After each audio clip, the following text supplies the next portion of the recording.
wabarakatuh. Mama, apa kabar nih semuanya ya? Teman dari Halo Bumil yang sudah bergabung di live Instagram sore hari ini. Wow, ini udah ada yang gak sabar nih. Yuk dimulai katanya. Oke, ini adanya apa? Halo dok, Mam Sandi, aku belum memanggil dokternya ya. Di sini saya mau kenalan dulu. Saya Vega Karina yang akan menemani mama semua untuk live nih selama 1 jam ke depan. Yang topiknya seru banget. Ini bumil-bumil pastinya selalu menantikan momen-momen ini, yaitu momen-momen USG. Iya gak sih? Paling seneng ya kalau tiap bulan kontrol ke dokter itu adalah melihat hasil USG-nya. Tapi sebetulnya sih kalau Vega dulu antara excited, tapi ada paniknya dikit sih. Kayak selalu berdoa baik-baik saja, aman-aman saja kandungannya, si kecil dalam kandungan sehat gitu kan, Ma? Coba aku mau nanya di sini, siapa yang lagi mungkin hamil dan sedang udah melewati berbagai macam tahap USG nih? Bahkan kan kalau misalnya sudah mendekati HPL bisa jadi sebulan sekali ya, udah mulai ke dokternya tuh bisa seminggu sekali bahkan. Jadi hari ini kita bakal ngobrol-ngobrol. Mama boleh drop pertanyaan di sini seputar topik kita hari ini, yaitu tanya ini itu ke dokter kandungan tentang USG. Nah, jadi boleh nanya apapun, kayak kira-kira USG di bulan sekian enaknya USG apa ya gitu, atau pentingnya USG apa sih gitu, bagaimana cara pencegahan yang tidak diinginkan dengan USG. Karena hari ini Vega mewakili Halo Bumil akan langsung live bersama dengan RS Pondok Indah Bintaro Jaya, dan kita akan ditemani oleh Dr. Merwin Cahyadi SPOG nih, Ma, dokter spesialis kebidanan dan juga kandungan dari RS Pondok Indah Bintaro Jaya. Tuh kan, mana yuk pasien-pasiennya Dokter Merwin boleh langsung bergabung di sini. Tuh kan, tuh. Halo, hai kami. Sampai datang kembali. Senang nih, kami rajin banget nih ikutan live-nya dari Halo Bumil ya. Oke, jadi ada pertanyaan seputar USG. Boleh banget Ma, di drop pertanyaannya. Nanti kita bakal ngobrol-ngobrol sama Dokter Merwin sampai dengan jam 4 sore ya. Dan buat mama semuanya, yuk nih biar makin semangat lagi, aku mau ngajak mama buat langsung aja drop pertanyaan. Walaupun kayaknya emang udah banyak aja ya. Mah luar biasa banget. Kalau udah urusan si kecil emang excited banget ya, Ma ya. Jadi buat mama yang mau bertanya seputar topik ini, kita Halo Bumil punya hadiah. Yeay, ada hadiah 3 voucher free USG dari RS Pondok Indah Bintaro Jaya, Mah. Jadi kalau misalnya konsul ke sana nih, misalnya ketemu sama Dokter Merwin, berarti cukup bayar biaya konsultasinya aja. USG-nya free deh pokoknya ya. Buat 3 mama yang beruntung. Jadi Mayu yang aktif nanyanya ya, supaya nanti bisa kepilih dan bisa dapat free USG dari RS Pondok Indah Bintaro Jaya ya. Mungkin yang rumah sekitaran Bintaro, atau yang ya main-main ke Bintaro nggak apa-apa, Ma, banyak banget di sana, bisa kulineran, jalan-jalan ya, bisa ke sana juga. Oke, kalau gitu tanpa berlama-lama lagi, Vega akan mengundang nih ya dokter kita, Dokter Merwin. Ini kita beruntung banget bisa ngobrol, karena biasanya kalau mau kontrol sama Dokter Merwin antriannya lumayan panjang ya, Ma ya. Tapi sekarang kita bisa dengan beruntung ngobrol-ngobrol, nanya-nanya gratis lagi ya, sepuas-puasnya tentang USG. Jadi sesuai judulnya, boleh tanya ini itu deh pokoknya sama Dokter Merwin ya. Oke, kalau gitu Vega izin dulu untuk mengundang Dokter Merwin ke Instagram live kita pada sore hari ini.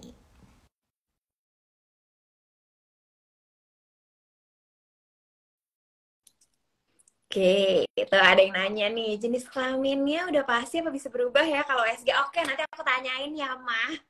Tenang aja, ada mama yang lagi hamil kembar 3. Aduh, luar biasa banget, Ma, buat nanya-nanya soal USG-nya ya. Nah, sudah bergabung bersama kita. Halo, selamat sore Dokter Merwin. Halo, selamat sore Mbak Vega dan Halo Bumil ya? Iya, manggilnya Mama nih, Dok. Oke. Iya, Mama Halo Bumil ya, Dok ya. Oke, Dokter Merwin, apa kabarnya nih, Dok, hari ini? Baru selesai praktek ya, Dok? Atau sedang dinas mungkin? Saat ini saya luangkan waktu 1 jam khusus buat Mbak Vega, Halo Bumil, dan ibu-ibu semua yang sedang menonton. Wow, terima kasih banyak Dokter Merwin. Dokter Merwin, jangan kaget ya. Ini biasanya pertanyaannya bertubi-tubi nih dari para mama semuanya ya dok ya. Karena memang kalau dulu aja nih dok, kalau Vega pas hamil, itu menantikan sekali nih waktu kontrol. Karena kan bisa USG, bisa lihat kondisi si kecil, terus bisa denger detak jantung. Duh, rasanya seneng banget ya dok ya. Banget ya, selalu dinantikan ya saat-saat datang untuk USG melihat baby-nya seperti apa ya. Betul, Menyenangkan. pokoknya pengen lihat perkembangannya selalu deh. Oke, Dokter Merwin kalau gitu nih karena sudah, wah, udah heboh ya pertanyaan-pertanyaan masuk. Oke dok, saya mau nanya suara saya kecil kah? Bisa dengar suara saya? Oke, dokter terdengar suara saya dok, aman? Aman. Oke, baik. Kalau udah aman kita lanjut ya dok ya. Baik, Dokter Merwin, saya akan bertanya beberapa hal yang sudah dirangkum dari pertanyaannya untuk mewakili mama-mama semua yang ada di sini ya dok ya. Nah, pertanyaan yang paling sering ditanya di dok, dan terutama juga saya dulu sempat bingung waktu kehamilan pertama. Kalau kehamilan kedua ya udah ada pengalaman di sebelumnya. Sebetulnya dok, kalau misalnya setelah mama melakukan tes pack gitu dan hasilnya positif, itu kapan sih seharusnya segera ke dokter kandungan untuk diperiksa melalui USG? Oke, biasanya begitu tes pack ya, yang pertama ada keluhan atau tidak. Kalau misalkan hanya, oh saya terlambat mens, tes pack saya positif, oke lah. Ya, dengan tenang, santai, kita berikan waktu 1 minggu untuk bikin appointment dengan dokter kandungan. Kenapa? Karena biasanya kehamilan itu baru bisa terdeteksi lewat USG itu di usia kehamilan sekitar 5 sampai 6 minggu. Di mana itu kemungkinan terlambat mens 1 atau 2 mingguan. Namun kalau ada keluhan seperti misalkan nyeri perut, perutnya terasa nggak enak, kram, ya, lalu ada flek atau perdarahan dan tes pack-nya positif, maka kondisi tersebut harus segera ke dokter kandungan. Kenapa? Izin ya dok ya, kalau bisa langsung aja ya, kalau ada kondisi-kondisi tadi permasalahan seperti tadi ya dok ya. Ya. Kenapanya? Karena pertama kali ketika tes pack positif itu yang harus kita tentukan itu adalah di mana lokasi kehamilannya. Kita mengenal ada lokasi kehamilan ya, yang normalnya tentunya kita harapkan adalah yang di dalam rahim atau di dalam kandungan. Namun ada satu yang kondisi medis yang memang cukup riskan atau cukup berbahaya, yaitu kehamilan yang di luar kandungan atau kehamilan ektopik. Jadi kalau ada keluhan, tes pack positif itu wajib harus segera. Oke, jadi kalau misalnya tes pack-nya para mama sudah positif, bisa langsung kontrol aja untuk dilakukan USG ya dok ya. Walaupun itu dok, mungkin benar banyak yang bilang jangan buru-buru kalau misalnya baru minggu pertama kedua itu belum kelihatan gitu kantungnya. Betul nggak sih dok sebetulnya? Karena biasanya ya bawaannya excited kan dok, maunya langsung periksa gitu. Benar. Karena pada prakteknya begitu tes pack positif hari itu juga harus ketemu dokter kandungan. Itu yang kita temui. Dok. Kayaknya suami di kantornya suruh pulang ya dok ya, langsung nganterin ya. Iya, terlalu excited. Tapi memang kadang-kadang terlalu kecepatan ya memang belum terlihat. Itu biasa, itu wajar.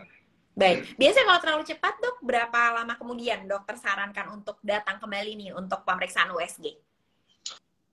Nah, ketika kehamilan sudah ditentukan lokasinya, ya, lalu kita bisa minta pasien datang 3 atau 4 minggu. Dengan tujuannya apa? Misalkan yang terlihat baru kantong. Kita harapkan 3 atau 4 minggu kemudian kita melihat embrio atau detak jantung, tahapan-tahapannya seperti itu. Namun biasanya kita kasih pesan, kalau ada keluhan dalam waktu 3 atau 4 minggu ke depan, jangan ragu-ragu untuk periksa lagi. Baik dok, jadi harus tetap awas diri juga dok ya, mawas diri ya dalam kondisi misalnya nanti menunggu sebulan lagi ke sana atau 3 minggu kemudian, dilihat tadi ya dok ya, mungkin ada pendarahan atau flek-flek, bisa langsung datang lagi ke dokter kandungannya. Oke, baik. Nah dokter Merwin nih banyak juga yang bertanya nih dok, kan sebetulnya mungkin buat wanita yang belum menikah gitu ya dok ya, ada juga kondisi-kondisi yang mengharuskan melakukan USG. Sebetulnya boleh nggak sih dok kalau wanita yang belum menikah gitu melakukan pemeriksaan USG ini? Boleh banget ya, boleh banget. Jadi datang ke dokter kandungan itu bukan pas lagi hamil saja ya. Ada dua fase kehidupan seorang wanita yang memang saya sarankan untuk datang nih ke dokter kandungan. Banyak yang lupa. Yang pertama adalah remaja putri. Ya, jadi pada para orang tua jangan ragu-ragu, ajak remaja putrinya, mau 13, 14 tahun, 15 tahun, datang bareng-bareng ke dokter kandungan. Dari situ dia akan belajar tuh mengenai organ reproduksinya, ya, bagaimana rahimnya, bagaimana indung telurnya, ya, dan tentu saja dokter obstinnya akan melakukan pemeriksaan USG yang sesuai, artinya melakukan pemeriksaan USG yang lewat transabdominal. Itu sangat penting.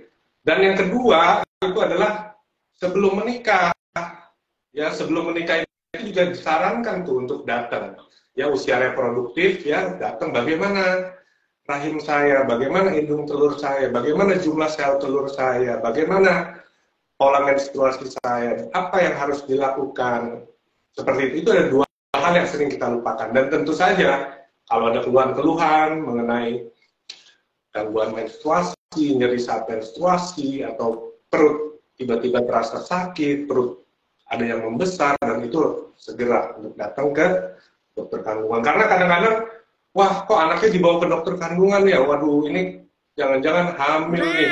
Enggak, ya, itu tanggung jawab orang tua tuh mendampingi remaja putri tumbuh dan berkembang, ya.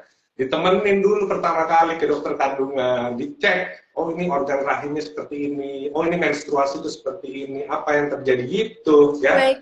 Baik dok. Wah, karena jujur ya dok ya, tadi dokter bilang ya, mungkin orang tua juga membawa remaja untuk datang, manfaatnya baik ya dok ya, untuk mengenal sistem reproduksi, alat reproduksinya juga.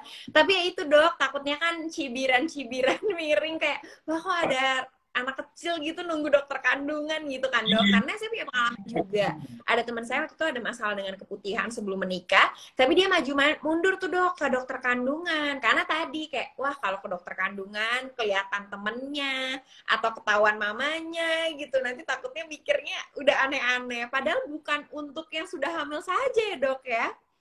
Betul sekali, ya, betul sekali. Jadi kita harus bantu edukasi untuk merubah, ya, paradigmanya. Ya, betul-betul. Dan ditambah nanti kan mungkin ketika masa kehamilan, mungkin tadi sistem reproduksinya juga sudah baik karena sudah teredukasi dengan baik ya, Dokter Marwin ya? Ya, betul. Oke, dan tentang USG nih dok, ini dia pertanyaan yang paling banyak juga diajukan oleh para mama. Apa saja jenis USG sih dok untuk pemeriksaan kandungan? Karena kita tahu dari mulai 2D, 3D, 4D, ada 5D lagi sekarang gitu. Jenisnya sebetulnya apa saja dok yang bisa ditawarkan untuk para mama yang sedang hamil? Jadi pertama saya bahas tentang alatnya, ya. Tentang alat itu ada dua untuk memeriksa, yaitu probe-nya itu ada yang namanya transvaginal, satu lagi adalah transabdominal. Transabdominal itu kita lakukan USG lewat perut, ya. Kalau transvaginal memang khusus kita masukkan ke dalam jalan rongga vagina untuk melihat keadaan lebih jelas. Itu dari alatnya. Dari teknologinya ya, itu yang tadi disebutkan, ada 2D, 3D, 4D, 5D, ya, DDD lainnya. Secara prinsip sebenarnya yang paling utama untuk diagnostik itu adalah 2D atau two dimensional, dua dimensi. Yang warnanya tuh hitam putih tuh. Iya, kenapa? Karena USG 2D itu kita bisa melihat tembus langsung ke dalam organ atau ke dalam jaringan. Jadi bukan hanya kita lihat bentuk kepala, tapi kita bisa lihat isi kepalanya. Bukan hanya lihat bentuk badan baby, tapi kita bisa lihat tembus ke dalam rongga dada, jantung, ya, lambung, tulang, dan sebagainya. Itu sebenarnya dilakukan oleh USG 2D. Namun berkembangnya teknologi nggak puas sih kita lihat hitam putih, ya, TV aja kan udah berwarna gitu kan, masa USG hitam. Makanya dikembangkanlah tuh 3D, lalu 4D. 4D sebenarnya 3D juga, namun dia bisa memberikan gambaran live, dan 5D lebih detail lagi. Jadi apa itu 3D, 4D, 5D? Itu dia memberikan gambaran luar, di luar kulit, bentuk. Jadi dia tidak memberikan gambaran ke dalam, namun bentuk luarnya. Jadi kelihatan, oh ini muka babynya, baby face, hidung babynya bentuknya di luarnya gitu ya. Lalu live lagi, artinya bayinya lagi isep jempol, ya, angkat kaki, tangannya naik ke atas, ya, miring kiri, miring kanan, dan itu tentunya sangat menghibur atau sangat menyenangkan buat orang tua gitu. Dan itu sarana yang sangat ditunggu-tunggu biasanya yang 3D, 4D dan 5D-nya itu. Padahal untuk diagnostik yang sangat penting itu adalah si 2D-nya itu. Oh, 2D-nya.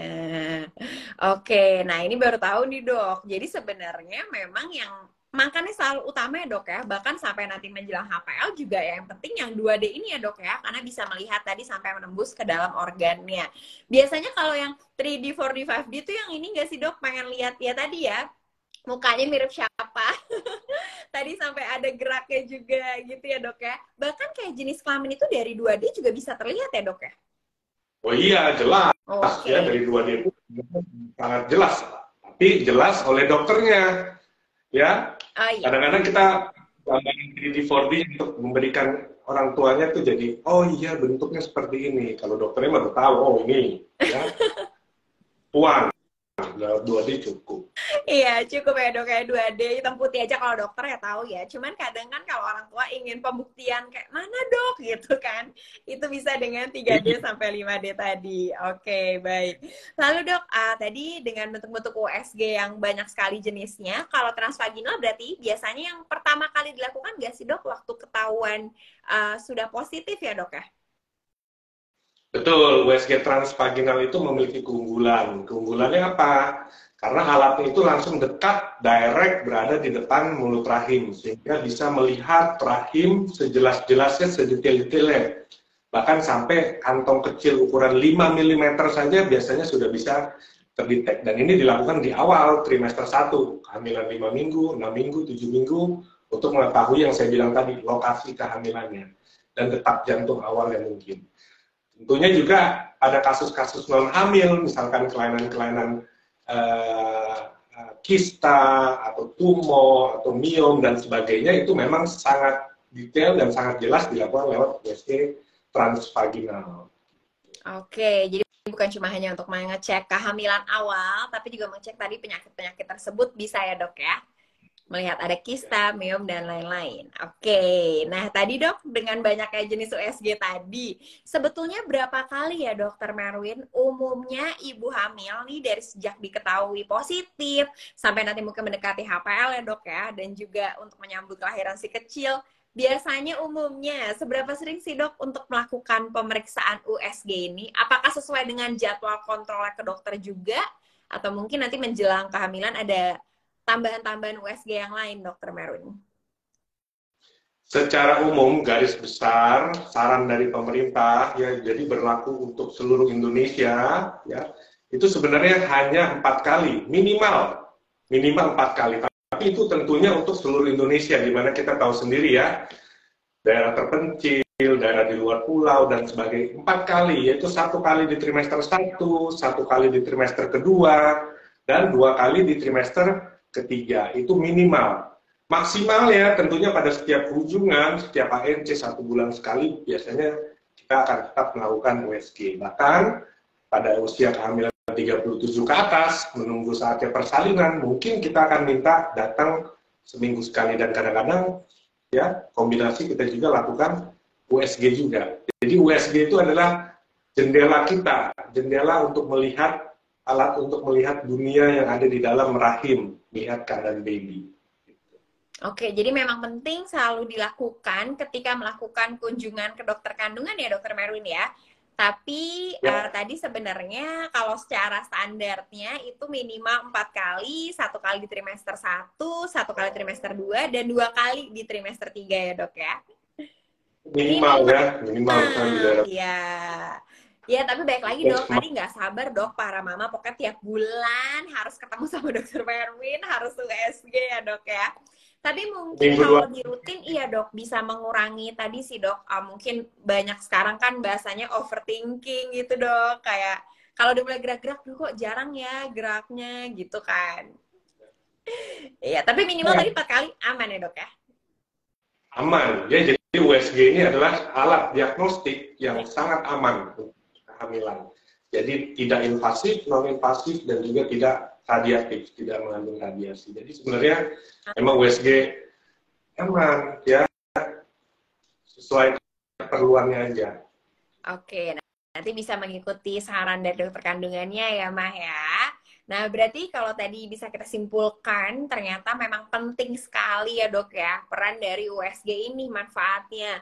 Terutama untuk bisa mengontrol bagaimana kondisi janin, gitu, perkembangannya, dan lain-lain. Jadi sebetulnya dok, manfaat utama nih dokter Merwin dari pemeriksaan USG untuk ibu hamil, apa saja sih dok? Manfaatnya tentu saja sangat-sangat banyak. Ya, kita tahu kehamilan itu dibagi atas 3 trimester. Trimester 1, 2, dan 3. Masing-masing punya tujuannya tuh. Ya. Pada trimester 1, manfaat dari USG kita bisa tahu lokasi kehamilannya. Kita bisa dengarkan detak jantung untuk pertama kalinya. Kita bisa kasih tahu ini kehamilan kembar 1, kembar 2, kehamilan tunggal. Ya. Lalu pada kehamilan trimester 1 ada yang namanya screening trimester 1 yang dilakukan di usia kehamilan 11-14 minggu, di mana pada saat itu kita melihat pertama kali bentuk baby. Ya, kita akan melihat apakah terdapat kelainan-kelainan, kelainan bawaan, apakah terdapat tanda-tanda menuju ke arah kelainan kromosom, itu dilakukan di screening trimester 1. Begitu masuk trimester kedua, kita lihat lagi tujuannya berbeda juga. Kita bisa lihat plasentanya, kita bisa lihat jumlah air ketubannya, kita bisa lihat aliran darahnya, kita bisa lihat perkembangan baby-nya, dan juga ada yang namanya second trimester screening atau screening organ yang dilakukan di 20-24 minggu deteksi dalam isi organnya. Nah, begitu masuk trimester ketiga, tujuannya juga berbeda fokusnya. Ya, kita melihat posisi baby-nya, apakah kepala di atas, kepala di samping, kepala di bawah, letak sungsang, bagaimana jumlah air ketubannya, bagaimana pertumbuhan berat badannya, bagaimana aliran darahnya. Jadi manfaatnya itu sangat besar sekali, karena kita tahu satu-satunya cara kita untuk melihat, mengevaluasi bayi yang ada di dalam kandungan saat ini hanya dengan USG. Jadi bayangin kalau zaman dulu kita nggak ada USG, ya memang cuma melihat, oh perutnya sudah besar, dengarkan detak jantung, ya, oh detak jantung ada, udah selesai. Ya, jadi Sekarang jauh lebih detail ya dok ya. Ya, satu-satunya jendela ya untuk melihat ke dalam ya lewat USG. Oke, baik dok. Ternyata manfaatnya banyak sekali nih, Ma. Bahkan punya manfaat yang berbeda-beda di tiap semesternya ya dok ya. Bahkan dari trimester 1 ya dok, berarti sudah bisa melihat mungkin di tadi screening semester 1 seperti ada kelainan bawaan, kelainan kromosom sudah terlihat bahkan bisa di semester 1 ya dokter Merwin ya? Ya, betul. Ya, jadi dari itu ada tanda-tanda khusus-khusus yang kita lihat atau kita. Ya. Oke, kalau trimester ketiga bahkan memang mungkin dilakukan untuk persiapan kelahirannya dok ya. Tadi lihat kondisi air ketubannya, posisi bayinya juga seperti apa gitu, untuk nanti bisa tahu nih ke depannya seperti apa proses kelahirannya. Oke, wah tuh Ma, jadi jangan di skip ya. Tadi minimal 4 kali harus dilakukan untuk bisa mengetahui kondisi dan perkembangan janin di dalam perut mama nih. Oke, lalu dok, nah ini juga menarik dok. Kalau misalnya orang nih mama datang ke dokter kandungan, dokter boleh nggak sih dok, ada nggak cerita gitu? Biasanya tuh rata-rata mama kalau konsul sama dokter Merwin tuh ada yang sampai lama banget nggak sih dok? Misalnya sampai 45 menit. Karena saya suka ngalamin kayak gitu, kalau lagi nunggu ada yang cepet, ada yang lama. Itu biasanya karena pertanyaan para mama kan ya dok ya? Iya benar ya, kurang lebih kita bisa butuh waktu sekitar 10 atau 15 menit untuk USG sendiri. Oke. Namun biasanya kan sekarang itu ibu-ibu itu biasa masuk tuh udah ada daftar pertanyaan itu panjang tuh. Pertanyaan, jadi kita udah jelaskan semuanya. Biasanya kan dokter akan tanya, ada yang mau ditanyakan lagi? Oh ada banyak dok, pertanyaannya 1, 2, 3, 4, 5 dan sebagainya. Ya, it's okay. Jadi disarankan catat dulu pertanyaannya sebelum masuk. Apa yang hendak ditanya? Ada juga memang pasien yang, oh udah jelas semua ya cepat selesai. Gitu.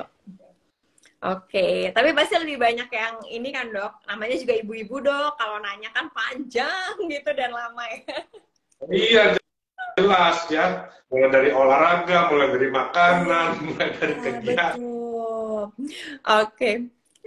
Baik dok, tapi sebetulnya dok mungkin dokter bisa kasih tips nih ke mama semuanya ya, kalau melakukan pemeriksaan kandungan gitu ke dokter kandungan dan melakukan USG, sebetulnya pertanyaan-pertanyaan apa nih dok yang krusial tidak terlewat ditanyakan oleh para mama? Mungkin ya dokter kan pasti sudah ada standar menjelaskan tiap trimesternya ya, tapi mungkin kan para ibu harus tahu apa saja yang perlu ditanyakan. Mungkin terkait dengan tadi dok, pentingnya USG di tiap semester, berarti tiap semesternya kira-kira mama tuh harus bertanya soal apa nih? Sesuatu yang penting supaya tahu bagaimana perkembangan janin.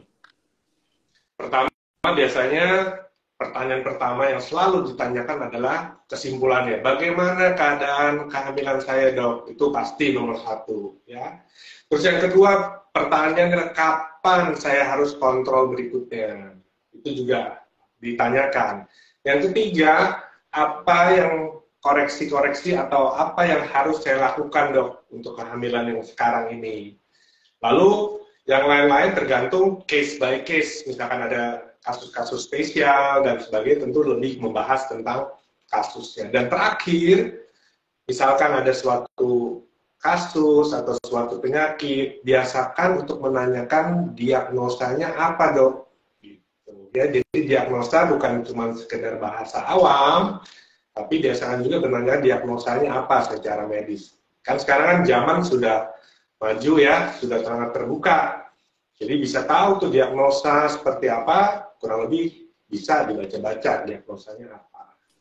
Oke, baik dok. Berarti itu pertanyaan yang paling krusialnya ya mah, pertanyaan basic, pertanyaan dasar yang bisa ditanyakan kepada dokter kandungan ketika kontrol, yaitu tadi bagaimana kondisi janin, kapan harus kontrol berikutnya ya dok ya. Lalu juga mungkin sampai dengan nanti menjelang kontrol berikutnya apa saja yang harus dilakukan. Ini termasuk dilakukan berarti tadi ya dok ya, makanannya, vitamin yang harus dikonsumsi, betul tidak dok? Ya betul, dalam USG itu kita melihat kan berbagai macam kriteria tuh, Ya. parameter. Ya. Jadi dari parameter-parameter itu kita bisa memberikan masukan, oh apa yang kurang, apa yang harus dikurangi, apa yang harus ditambah, ya. Apa yang harus dilakukan, seperti itu. Oke, terima kasih Dokter Merwin. Semoga cukup menjawab ya, Mas. Tadi boleh dicatat pertanyaannya. Karena dok, sebetulnya kalau googling aja sekarang udah keluar loh dok, kayak pertanyaan apa yang harus ditanyakan ketika trimester 1, trimester 2. Mungkin karena Ya. itu dok, dokter kalau lagi praktik, wah pertanyaannya berderet karena cari dari internet biasanya para mama. Ya, dan saya tentunya lebih suka, ya lebih senang kalau memang membawa pertanyaan, ya. Jadi sudah disiapkan dulu pertanyaan-pertanyaan. Ini kurang lebih, oh dia memang ingin tahu gitu ya Betul. tentang kehamilan, gitu. Oke, dibuat listnya ya Maya. Jadi biar mempercepat juga. Kalau misalnya ditanya dokternya, ada yang mau ditanyakan Bu, terus malah bingung, nanti kasihan ya antrian di luar ya dok ya. Oke, baik. Terima kasih banyak Dokter Merwin. Wah, kita udah ngobrol banyak sekali. Seperti tadi, kapan seharusnya ibu melakukan USG setelah positif? Boleh tidak wanita yang belum menikah melakukan pemeriksaan USG? Apa saja jenis USG? Berapa kali umumnya ibu hamil melakukan pemeriksaan USG dan sampai ke manfaatnya nih? Dan tadi terakhir ada tips-tips juga dari Dokter Merwin. Kalau kontrol ke dokter kandungan kesayangan harus bertanya apa saja supaya bisa mengambil langkah-langkah yang tepat nih selama masa kehamilan. Oke, Dokter Merwin, itu tadi baru pertanyaan yang menurut saya secara umum akan ditanyakan terkait dengan pemeriksaan USG ini nih. Tapi karena judulnya adalah boleh tanya ini itu ke dokter kandungan, jadi Halo Bumil sudah mengumpulkan pertanyaan dari question box yang waktu itu sudah di-share di Instagram Story dan juga sudah mengumpulkan dari pertanyaan yang masuk di sini. Mungkin saya izin untuk bertanya ya dok ya. Langsung pertanyaan dari Mama. Oke, baik. Nah, Dok, ini pertanyaan seputar jenis kelamin anak nih. Dari Mama Leni Margareta 95. Dok, saya kemungkinan ada nggak ya kemungkinan karena saya sudah USG 2 kali tuh di jenis kelaminnya perempuan. Apakah bisa, Dok? Tiba-tiba yang lahir laki-laki. Wah, kayaknya masih ngarep anak laki-laki nih, Dok ya, Mama Leni ya. Bagaimana, Dok? Mungkin dari pengalaman dokter ada nggak dok? Tiba-tiba pas lahir loh, beda nih jenis kelaminnya. Iya, Mama Leni ya, saat ini USG itu udah sangat detail, sangat jernih ya. Jadi kalau misalkan melakukan USG sudah beberapa kali dan dilakukan pada saat yang tepat, pada saat yang tepat itu penting. Ya, saat yang tepat untuk melihat gender, jenis kelamin dan sebagainya di trimester kedua atau sekitar 16 minggu, 20 minggu. Dan biasa kalau dilakukan tepat di saat itu 2 kali USG sudah jelas sekali gendernya dan rata-rata sesuai, ya rata-rata sesuai. Tapi kalau banyak juga nih, baru pemeriksaan USG-nya di trimester ketiga, udah hampir melahirkan, ya baru ditanyakan jenis kelaminnya seperti apa. Justru itu kebalikannya tuh, ya pada saat trimester ketiga untuk melihat gender kadang-kadang sangat-sangat sulit karena sudah besar, posisi sudah menekuk, ya lipat selangkangannya juga sudah menekuk, jadi sama sekali kita fokusnya bukan di gender lagi kalau udah trimester ketiga. Tapi kalau dilakukan tepat pada masanya, pada usia kehamilan yang rata-rata hampir ketepatan diagnostik jenis kelamin itu udah sebesar 100% saya rasa. Oke, jadi justru tadi trimester kedua bisa untuk dicek ya dok ya. Tapi biasanya dok, tanpa itu juga dokternya udah kasih tahu ya, kalau ada kelihatan sih pasti langsung diinfo ya. Selamat Pak Bu, anaknya laki-laki, perempuan ya dok ya. Oke. Kadang-kadang yang ditanya dulu oleh pasien yang mau dikasih tahu apa enggak. Oh, Nah, tanya itu dulu dia. ya. Iya kali mau gender reveal dok, sekarang kan lagi terkenal. Biasanya papanya aja dikasih tahu ya dok ya, biar surprise buat mamanya. Oke. Oh jangan dok, tulis dulu gitu ya. Ada Iya. juga. Oke, baik dok. Nah itu sih dok, kalau soal jenis kelamin memang lumayan bikin penasaran, terutama ketika ada harapan-harapan tertentu nih dari pasangan suami istri. Selanjutnya dok, ada pertanyaan dari Mama Dian Nuraulasari. Baiknya dok, kalau kita ingin melakukan USG 4D, itu di week berapa sih dokter Merwin? Dan taksiran akurat BBJ saat USG berapa persen? Nah mungkin bisa dijelaskan dulu dok, BBJ itu apa, supaya para mama di sini paham nih pertanyaan dari Mama Dian. Ya, BBJ itu berat badan janin. Oke. Jadi kalau dari USG itu kita bisa memprediksi. Jadi yang keluar dari hasil USG itulah taksiran berat janin. Taksiran, ya. Taksiran. Kurang lebih misalkan ya 3.000 gram ya atau 3.200 dan tentu ada kurang lebih selisih 10 sampai 20% kurang lebih kira-kira. Kenapa? Karena kita mengukur taksiran berat janin itu adalah mengukur diameter kepala, diameter perut, dan panjang tulang paha. Sedangkan kalau berat aslinya ya bayinya lahir ditimbang, ditimbangan berat badan. Oh iya. Ya, jadi ya kita hanya memperkirakan saja dengan kurang lebih 10 sampai 20%. Lalu kalau pemeriksaan 4D atau 3D bagus ya, itu dilakukan di trimester kedua. Lebih bagus. Ya kenapa? Ruangannya ada untuk memeriksa, bayinya juga belum terlalu besar, cairan ketubannya masih cukup, masih banyak. Jadi the best time untuk USG, untuk yang second trimester screening, USG 4D itu adalah di second trimester atau trimester ketiga 30 atau 32 minggu saya rasa maksimal. Selebihnya udah sulit ya, udah besar babynya. Baik dok, jadi disarankan untuk USG 4D di trimester kedua ya. Tadi dok, kenapa dok? Karena udah lebih besar, apa dok yang membuat sulit melakukan 4D? Ya, membawa nih kedua orang tua, mertuanya dan sebagainya ya datang ke dokter kandungan ya. Tapi bawanya mau ngeliat baby nih, mau ngeliat cucu, tapi dibawanya pada usia kehamilan 36 minggu misalkan. Ya kan? Nah, itu wah itu kelihatan apa ya, udah gak kelihatan apa-apa gitu kan, mukanya nggak kelihatan. Jadi bawalah keluarga pada saat USG itu di second trimester. Atau trimester 3 tapi masih awal-awal ya dok, sekitar 30 minggu gitu ya. Oke, karena kan setahu saya kalau udah mulai besar tuh kayak udah ketat banget ya dok, kayak udah nggak kelihatan. Iya, apalagi kalau udah masuk ke panggul, udah menuju ke arah bawah, bayinya udah menekuk ya. Dan biasa posisi baby gimana tangan? Tangan itu selalu ya, tuh, posisi bayi begini. Tuh. Iya betul betul dok. Nah tadi terkait dengan berat badan bayi juga nih dok ya, memang kan bukan diukur dari timbangan, nggak pakai timbangan ya dok ya, jadi mungkin tingkat akurasinya masih ada. Tadi sekitar toleransi 10%-an ya dok ya. Karena saya pengalaman nih dokter Merwin, waktu itu saya kontrol dokternya masih bilang, aman bu kalau misalnya lahir minggu ini cuma 2 kiloan, wah saya seneng nih. Karena yang pertama gede banget dok, susah banget lahirinnya. Jadi yang kedua saya mau tahan-tahan gak gitu gede, tetap dok kok susah ya ngedennya, ternyata 3,5 juga dok lahirnya padahal 1 hari setelahnya.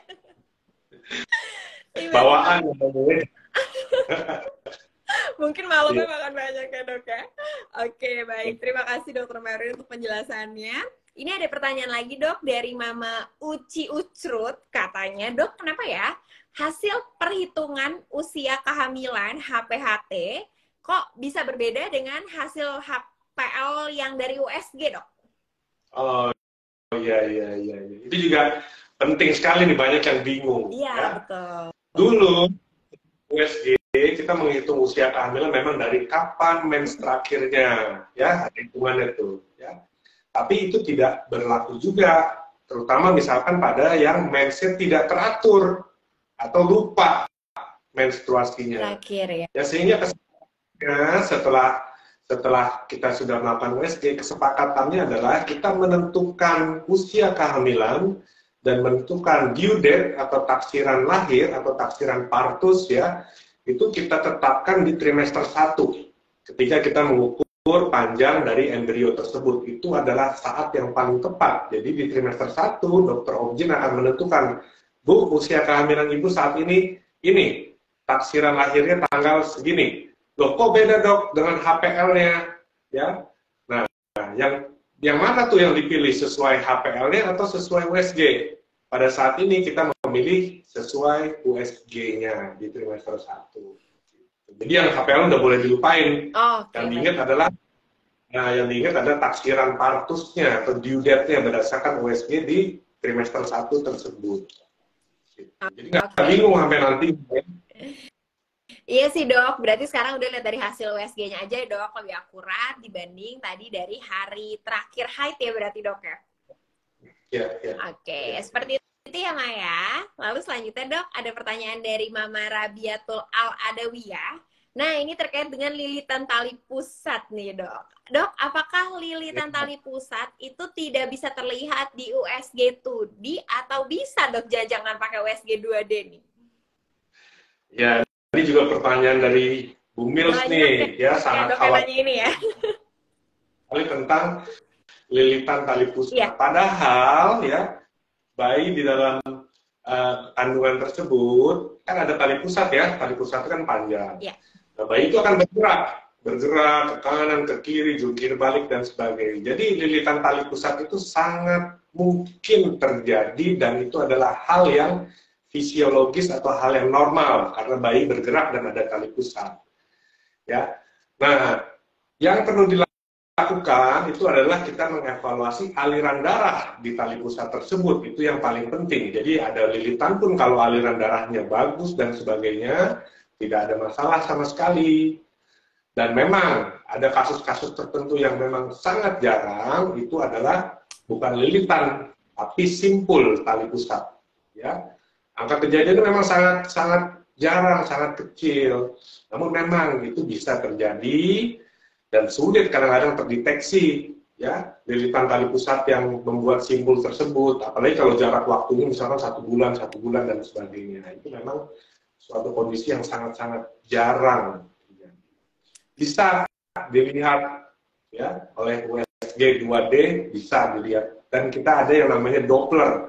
Pemeriksaan Doppler itu pemeriksaan aliran darah. Jadi kalau moms itu melihat dokternya menekan satu tombol dan keluar warna-warni, merah, biru, dan ada suaranya, ya aliran darah, nah itu adalah pemeriksaan Doppler. Oh, baik. Itu di USG 2D-nya dok? Ada ya pemeriksaan Dopplernya? Ada. Dan memang itu satu paket ya, pemeriksaan 2D dan Doppler itu udah standar untuk pemeriksaan HIG. Di setiap USG kah dok ada pemeriksaan Doppler tersebut? Ada ya, ada pemeriksaan Doppler. Oke. Ya itu ya Ma, jadi nanti kalau misalnya tidak terlihat dari tali pusatnya juga bisa ketahui dari pemeriksaan Dopplernya. Karena diketahui tali iler renterik pusatnya tuh mengganggu peredaran darah dari janin atau tidak, begitu ya dok ya? Nah, ya, ya. Oke, Tidak baik. perlu khawatir berlebihan terhadap lilitan tali pusat. Ya. Baik, semoga menjawab ya Mama Rabiatul Al-Adawiyah. Oke, lalu selanjutnya dok, nah ini ada Mama Erisa, ini menarik nih dok, terkait dengan tadi berat badan bayi saat di USG. Katanya bayi saya di USG beratnya 2,7 kilo dok, tapi ternyata sama bidannya diukurnya itu dari besar perut. Nah, biasanya kita harus lebih percaya yang mana nih dok? Nah, ini kemajuan zaman, ya, kemajuan zaman pada dulu itu, ketika alat USG itu masih jarang, ya. Memang teknik-teknik pemeriksaan zaman dulu mengukur tinggi fundus uteri atau tinggi perutnya besarnya, dan diperkirakan, ya, dipegang tangannya juga, diraba, ukur tinggi diperkirakan, oh ini beratnya segini. Itu zaman dulu sekali, ya. Namun dengan kemajuan teknologi, kita ada alat USG, kurang lebih sudah bisa lebih tepat diperkirakannya dari pengukuran-pengukuran yang saya bilang tadi, lingkar kepalanya, lingkar perutnya, panjang tulang pahanya, dihitung tuh sama kalkulator USG. Oh kira-kira beratnya segini nih. Gitu, ya. Oke, berarti tadi ya Mah, kalau sudah melakukan USG, lebih baik lihat perkiraan berat yang sudah ada dari USG tersebut ya. Karena yang tadi nggak apa-apa sih ya dok, tapi mungkin udah cara cukup lama nih, sekarang ada yang lebih canggih dan lebih akurat, yaitu dengan pemeriksaan USG-nya. Baik. Lalu selanjutnya Dokter Merwin, ini ada pertanyaan dari Mama Wilda Nurul. Mama Wilda bertanya, USG feto maternal sebaiknya dilakukan di usia kandungan berapa weeks, dokter?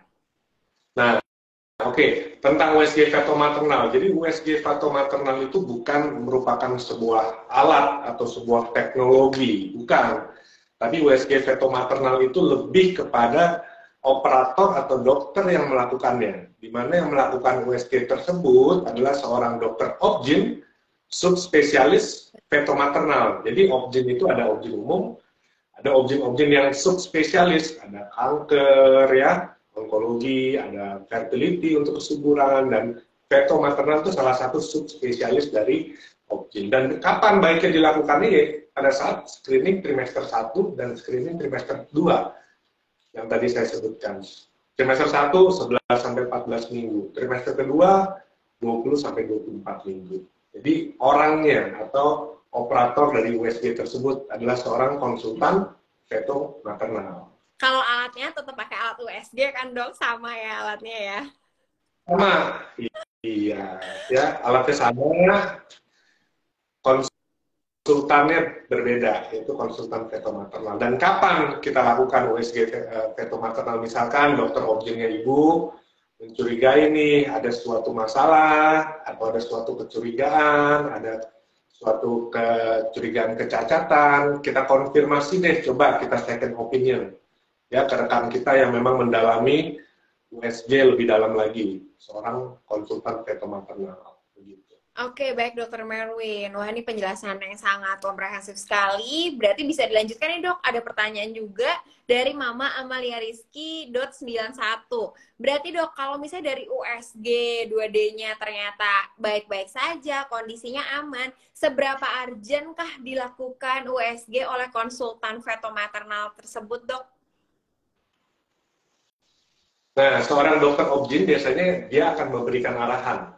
Kalau menurut dokternya ibu, oh iya ini bagus semua, tidak perlu untuk dirujuk atau dilakukan USG feto maternal, ya kita ikutin saja. Namun jika pasien, saya memang pengen dok untuk USG feto maternal biar hati saya lebih tenang, it's okay, no problem. Ya karena memang USG itu kan tidak berbahaya ya, boleh dilakukan kapan saja. Jadi it's okay, nggak ada apa-apa pun saya mau ke USG feto maternal, malah sangat bagus sekali. Ya. Dilihat oleh 4 mata tentunya lebih bagus dibanding dilihat oleh 2 mata. Gitu, ya, boleh. Oke, berarti kalau memungkinkan tidak apa-apa ya. Tadi untuk Mama Amalia Rizky boleh dilakukan USG dengan konsultan feto maternal, sekalipun dalam kondisi baik-baik saja untuk lebih memastikan lagi kondisi lebih detail ya dok ya. Oke, berarti dok ini ada Mama Delia yang bertanya, sekalipun USG 4D itu aman kan dok ya untuk janin ya? Aman, sejauh ini USG itu sudah diterapkan di berbagai bidang, bukan cuma obstetrik saja, tapi di seluruh bidang. Ya karena itu alat deteksi, alat diagnostik, alat terapi yang sangat aman, tidak invasif, tidak radiatif juga. Jadi penggunaan sehari-hari sangat aman. Oke. No worry. Aman ya Mama Delia ya dan mama-mama lain ya. Karena kok dari tadi banyak juga yang nanya dulu di kolom komen. Pertanyaannya adalah aman gak sih 3D, 4D, 5D? Makanya pada main aman biasanya di 2D aja karena hitam putih kali dok. Jadi lebih kayaknya aman nih nggak masuk-masuk ke perut gitu ya. Aman. Oke. Bahkan Aman ya Ma? ya, kalau gratis tiap hari juga boleh. Nah iya benar. Ya kalau jadi istrinya dokter kandungan sih enak ya dok ya. Boleh tiap hari tuh periksa. Oke, Dokter Merwin, ini ada pertanyaan menarik lagi dari Mama Dianitasa. Ini pertanyaannya seputar istilah-istilah yang digunakan satu USG. Nah, benar nih dok. Kadang kalau udah lihat hasilnya, kita kebingungan bacanya. Atau kalau udah dibawa pulang ke rumah, tadi udah dijelasin sama dokter, tapi pas jelasin ulang ke Pak suami, lupa nih, kayak apa ya ini ya. Contohnya nih dok, ada seperti SL, GA, BPD, ACHC. Nah, itu apa sih dok? Mungkin atau di antara itu semua yang terpenting deh, yang paling harus dipahami oleh ibu hamil, istilah yang mana dok? Ya, jadi sebenarnya itu adalah istilah di hasil pemeriksaan biometri namanya. Jadi ketika melakukan USG kan kita ukur tuh ya lingkar kepalanya, ya lingkar kepalanya jarak antar kepala. Nah itu BPD, biparietal diameter, HC itu adalah head circumference ya. Terus AC, abdominal circumference, FL itu femur length, yaitu panjang tulang paha. Memang itu adalah istilah-istilah komunikasi dokter, misalkan ibu ke dokter lainnya atau konsul ke dokter lainnya, itu semua internasional, itu bahasa dokter lah ibaratnya. Lalu TBJ, EFW itu estimated fetal weight, itu kan bahasa Inggris semua ya, bahasa Indonesia tak. Jadi kalau menurut saya yang diambilnya adalah take home message dari dokternya, beratnya berapa, ya istilah-istilahnya itu memang sulit sekali ya kita jelaskan tuh. Kepala, perut, semua masing-masing ada istilah medisnya sendiri. Take home message-nya berat, jamin. Itu adalah kesimpulan dari biometrinya. Dari hasil biometrinya ya dok. Iya memang kalau dihafalin lagi semua kita berasa mau ujian lagi nih kan. Jadi mahasiswa kedokteran nanti.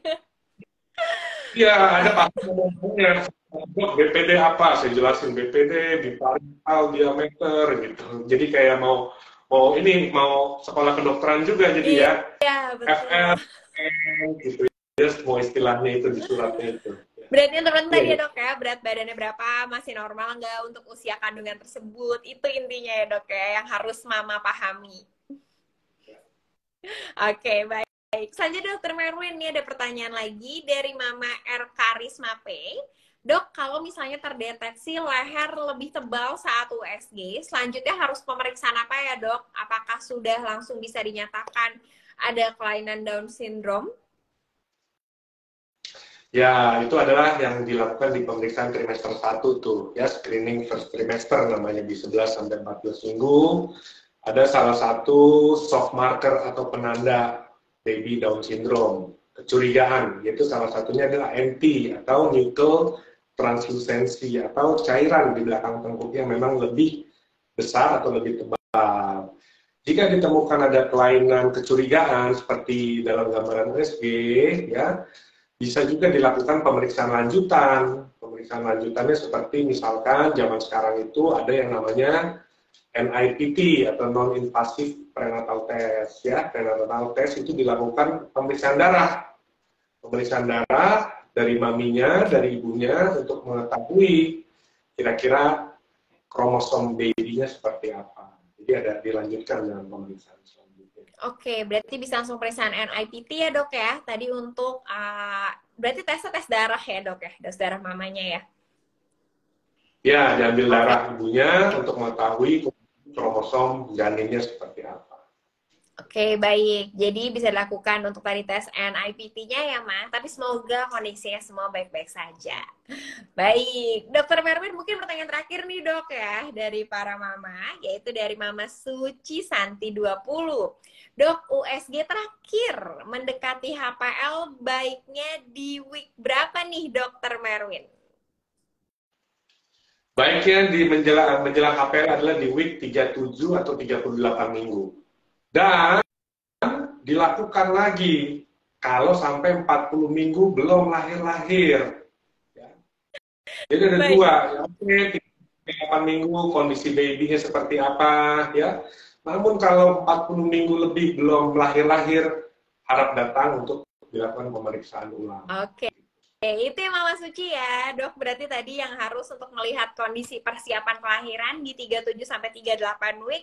Tapi kalau 40 week belum lahir, boleh langsung dok. Nah dok, biasanya kondisi apa sih dok dari hasil USG ketika 40 week nih yang mengharuskan para ibu harus dilahirkan segera atau masih bisa ditunggu deh mah gitu. Itu perbedaan hasilnya seperti apa dok? Ya, biasanya di usia 40 minggu atau melebihi HPL, yaitu bayi 10 bulan ya, kita melihat sebuah keadaan di dalam rahim, di mana air ketuban misalkan. Air ketuban tentunya sudah jauh berkurang. Lalu derajat pengapuran plasenta, jadi plasentanya sudah mulai menua, fungsinya sudah mulai berkurang. Lalu kita lihat aliran darah tali pusatnya, ya aliran darah tali pusatnya bagaimana fungsinya. Dan terakhir, memang kita mengenal ada bayi prematur. Kita mengenal ada istilah bayi yang cukup bulan atau aterem. Dan kita kenal juga istilah postmatur atau postterm. Kenapa tuh diklasifikasi 1, 2, 3? Tentu kan ada alasannya. Kita melihat bahwa baby-baby yang lewat dari kehamilan, kehamilan yang lewat dari waktunya lebih memiliki risiko jika dipertahankan terlalu lama di dalam kandungan. Ya, jadi risiko terhadap baby-nya lebih besar. Baik, itulah pentingnya dilakukan pemeriksaan USG ketika sudah di atas 40 minggu ya dok ya. Agar kondisinya Ya, tetap baik-baik saja nih mama dan si kecil. Baik. Wah dokter Marwin ini seru sekali, ramai sekali juga pertanyaannya. Sebenarnya banyak sekali yang belum terjawab, tapi mohon maaf ya Ma, terkait dengan waktunya juga. Ini kita tadi sudah merangkum pertanyaan-pertanyaan terbaik untuk langsung dijawab oleh dokter Marwin. Dokter Marwin terima kasih sekali lagi. Mungkin sebelum kita pamitan dengan para mama, dokter boleh nih dok memberikan tips-tips atau informasi untuk para mama terkait dengan pemeriksaan USG. Silakan dokter. ya baik. Ya, para moms itu melakukan pemeriksaan USG secara teratur mengikuti saran dari dokter obgynnya. Ya. Karena dengan pemeriksaan USG atau pemeriksaan ANC yang teratur, kita bisa benar-benar mengevaluasi keadaan kehamilan ibu semua. Jadi kehamilan jadi jauh lebih sehat, jauh lebih tenang, ya. Dengan harapan kita melahirkan generasi berikutnya yang jauh lebih pinter-pinter daripada generasi kita. Amin. Ya bisa jadi penerusnya dokter Merwin deh pokoknya dok ya. Harus lebih pinter ya, generasi kita pasti nanti jauh lebih pinter. Baik. Terima kasih dokter Merwin untuk tips-tips dan juga sarannya. Itu Mama, tadi begitu pentingnya pemeriksaan USG ini. Jadi lakukanlah secara rutin supaya kita kondisi kehamilannya terus kontrol dengan baik. Dan tadi seperti kata dokter Merwin bisa melahirkan generasi-generasi terbaik untuk bangsa ya dok ya. Karena sudah dijaga sejak dalam kandungan. Oke. Sekali lagi saya mau ucapkan terima kasih banyak Dokter Merwin mewakili semua para mama yang ada di sini. Semoga nanti kita bisa ngobrol-ngobrol lagi dok ya mengenai topik lainnya nih seputar kehamilan karena tadi seru sekali ngobrol sama Dokter Merwin. Ya pasti ya. Baik, terima kasih dok. Jika ingin live dan melanjutkan kegiatan, silakan Dokter Merwin. Nanti saya melanjutkan untuk mengumumkan 3 orang pemenang beruntung nih. Terima kasih Dokter Merwin. Sampai jumpa lagi. Ya.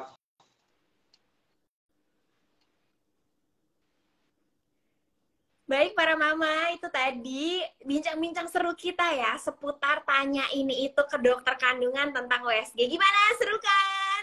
Semoga terjawab dan Mama bisa aware akan pentingnya pemeriksaan USG ini, sehingga tadi seperti kata Dokter Merwin bisa menghasilkan generasi terbaik untuk bangsa nih, karena sudah dijaga kondisinya sejak dalam kandungan. Sebelum Vega tutup, Vega mau umumkan 3 penanya beruntung yang mendapatkan free pemeriksaan USG di Rumah Sakit Pondok Indah Bintaro Jaya. Jadi nanti cuma bayar konsultasinya aja ya.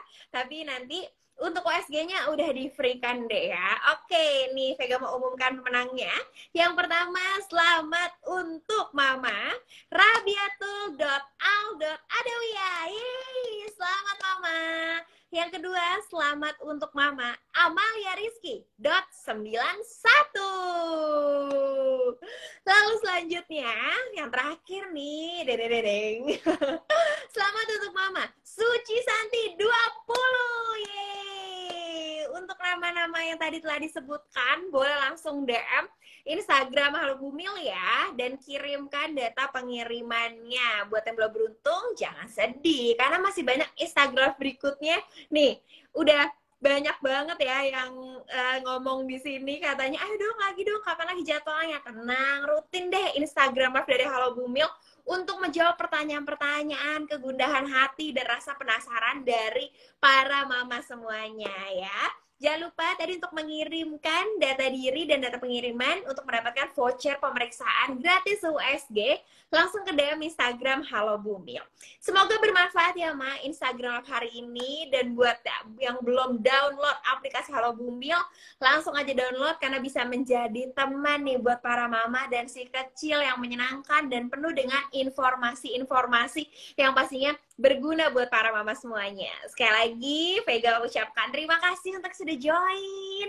Seru sekali sore-sore ini bisa bahagia ya kita ya, dapat ilmu baru, dan semoga Vega doakan buat yang lagi hamil bisa memiliki kondisi kandungan yang sangat sehat sampai dengan nanti ke kelahirannya. Amin. Baik, kalau begitu Vega mewakili Halo Bumil pamit undur diri ya Ma. Kita ketemu lagi di Instagram Live berikutnya. Terima kasih. Selamat sore. Bye.